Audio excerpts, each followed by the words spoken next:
सभी सम्मानित धरती पुत्रों को सादर जय बलराम और सभी आदरणीय जनों का मेरे YouTube चैनल मेरी खेती मेरा अभिमान में स्वागत है।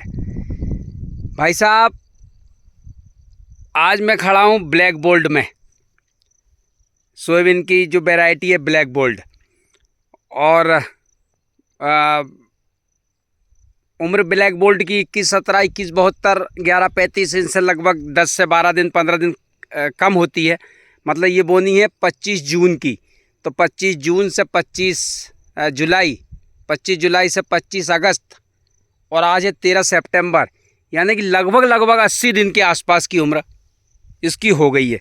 और वैसे भी 90 दिन के आसपास की उम्र होती है इसकी।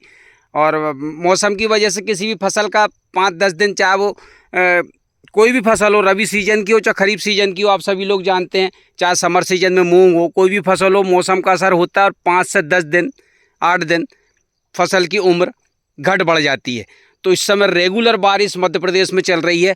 और साहब, आपको पता ही होगा कि इस बार तो मध्य प्रदेश में रिकॉर्ड बारिश हुई है। औसत से 5.6 इंच अभी तक बारिश ज़्यादा हो चुकी है, और अभी भी स्ट्रॉन्ग सिस्टम एक्टिव है जो लगभग 18 से 20 सितंबर तक बारिश कराता रहेगा। तो भाई साहब, ऐसी स्थिति में ब्लैक गोल्ड जो जल्दी वाली वैरायटी है, और चूंकि 80 दिन हो गए हैं और 85, 90, 95 दिन तक उम्र है इसकी मात्र, तो थोड़ा सा वैसे अभी आप देख रहे हैं कि वीडियो में कि अभी हरापन है, लेकिन फिर भी मैं यहाँ तक देख पा रहा हूँ कि हल्का सा पीलापन फसल में अब नज़र आने लगा है। मतलब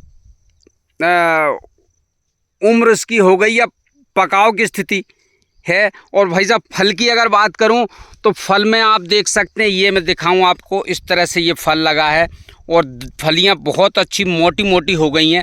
ये देखें आप, फलियां पूरी मोटी हो गई हैं और एड़ी से चोटी तक फल से लदबद है। और ये देखें, एड़ी से चोटी तक फल से लदबद है और फलियां पूरी भर गई हैं। अच्छा, और रोगों का भाई साहब कोई अटैक नहीं है, किसी भी प्रकार का कोई रोग अभी तक इसमें नहीं है। और ट्रीटमेंट की अगर बात करूं भाई साहब, तो कोई विशेष ट्रीटमेंट नहीं किया है। 3 कीटनाशक अब तक डले हैं, एक खरपतवार के साथ मिला के डाला था, एक अलग से डाला था, और तीसरा अभी 10-12 दिन पहले डाला है। और तीसरा जो किया वो इमामेक्टिन और क्लोरोसाइपर का किया था। लेकिन हाँ, फंगीसाइड में कोई कंजूसी नहीं की है। फंगीसाइड बढ़िया तगड़ी वाली, यानी कि BSF की प्रोएक्सर डला है। और मुझे लगता है कि फंगीसाइड मतलब 50 दिन के आसपास, 50 से 60 दिन के आसपास का जो स्टेज रहती है सोयाबीन की, उसमें फंगीसाइड में कोई कोताही नहीं बरतना है।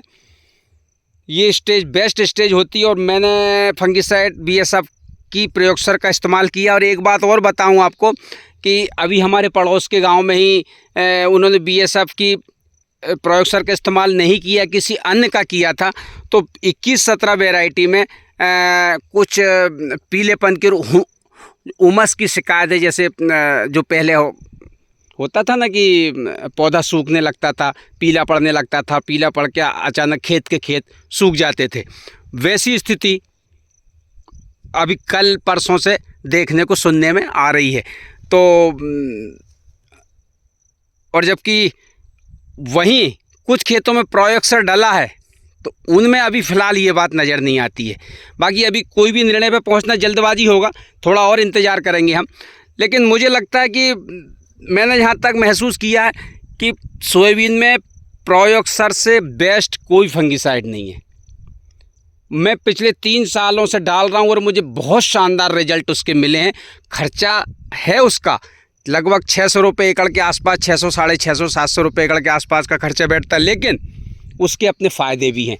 हालांकि पिछले वीडियो में मैंने इसकी तारीफ़ की थी तो कुछ फॉलोअर्स मेरे दोस्त कमेंट कर रहे थे कि भाई कंपनी ने आपको कितना पैसा दिया है जो आप उसकी तारीफ़ कर रहे हैं, तो और सोयाबीन के रेट नहीं है और आप इतनी महंगा ट्रीटमेंट बता रहे हैं। तो मैं उन भाई साहब को बताऊं कि भैया मैं तो एक मतलब कुल मिला के विशुद्ध किसान हूँ, कोई यूट्यूबर नहीं हूँ, और मेरी खुद की खेती है, मैं खुद किसानी करता हूँ और मैंने जो महसूस किया है, मैंने जो अनुभव किया है, बस वही मैं आपके साथ शेयर करता हूँ। तो मैंने तो यही महसूस किया है कि प्रोजेक्ट में मुझे अन्य फंगिसाइडों की अपेक्षा बहुत फ़ायदा मिला है पैदावार से, मतलब उसकी वज़न से लेके, चमक से लेके, दाने की मोटाई से, गोलाई से लेके हर चीज़ में, इसलिए मैंने उसको, हाँ बाकी ट्रीटमेंट में अब तक कोई विशेष नहीं हुआ। फंगिसाइड के अलावा कोई विशेष ट्रीटमेंट, भारी ट्रीटमेंट या खर्चीला ट्रीटमेंट कुछ नहीं हुआ है। सिर्फ 3 कीटनाशक हैं और एक फंगिसाइड है, और इस स्टेज पर अब हम आ चुके हैं। और अब आप देख सकते हैं कि ये लगभग, मतलब अब जो खतरे वाली बात थी सोयाबीन में, वो खतरा टल चुका है और हम उस पार निकल गए हैं। और अब ये गारंटी है कि अब फसल पकेगी। हाँ, इतना ज़रूर है कि बारिश कितने लंबे टाइम तक होगी और बारिश की वजह से क्या नुकसान फसल में होगा, ब्लैक बोल्ट जैसी जल्दी आने वैरायटी में, जो जल्दी आने वाली वैरायटी में, वो समय बताएगा। बाकी हाँ, रोगों की अब कहीं से कहीं तक कोई संभावना नहीं है। तो ये एक अच्छी बात है कि रेगुलर तीसरे साल में फसल सोयाबीन की बगैर किसी रोग के बहुत बढ़िया जा रही है। और आप देख सकते हैं ये ब्लैक बोल्ट ही है पूरा, और फसल कहीं कोई रोग का कोई निशान नहीं है। और अभी तक मैं खेत में ही खड़ा हूँ और खेत में किसी भी फली पे ईल का या किसी भी प्रकार का कोई भी अटैक, ये जो सफ़ेद मच्छर आपको दिख रहे हैं उड़ते हुए, ये छलावा है, इन पर ध्यान मत दें आप। साला ये कितने भी कीटनाशक डाल लो, ये नहीं मरने वाले, हमने कोशिश कर ली है। बाकी ये लोग डराते हैं कि वो सफ़ेद मच्छर चूसा जो चूस लेंगे, फलाना कर लेंगे, ढिमका कर लेंगे, इनसे कुछ नहीं होता। हमेशा जो उड़ते रहते हैं और इनसे कोई नुकसान नहीं, और ये मरते भी नहीं है। तो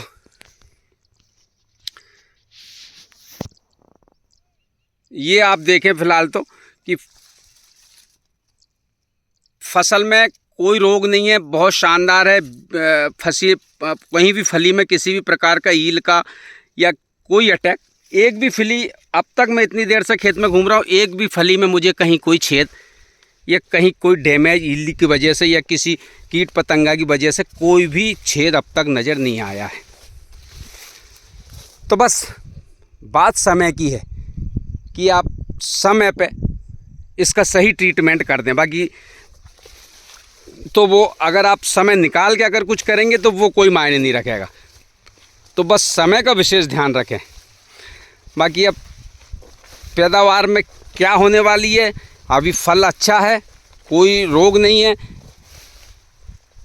और अभी कुछ भी अंदाज़ लगाना खैर जल्दबाजी होगा, लेकिन हाँ, फसल देख के लगता है कि पैदावार अच्छी होगी, संतोषजनक होगी। चलिए, सभी सम्मानित साथियों को पुनः एक बार सादर जय बलराम।